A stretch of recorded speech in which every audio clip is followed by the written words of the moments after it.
Mirai cinema గురించి ఈ interesting facts మీకు తెలుసా?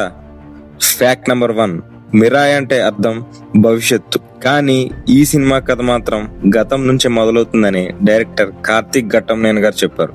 ఫ్యాక్ట్ నెంబర్ 2, మిరాయి కథకు ఇన్స్పిరేషన్ అశోక చక్రవర్తి దగ్గర ఉన్న 9 రహస్య పుస్తకాలు. ఆ పుస్తకాలలో ఉన్న science, medicine, war and technology లాంటి పవర్ఫుల్ నాలెడ్జ్ ఉందని మిత్స్ చెప్తున్నాయి.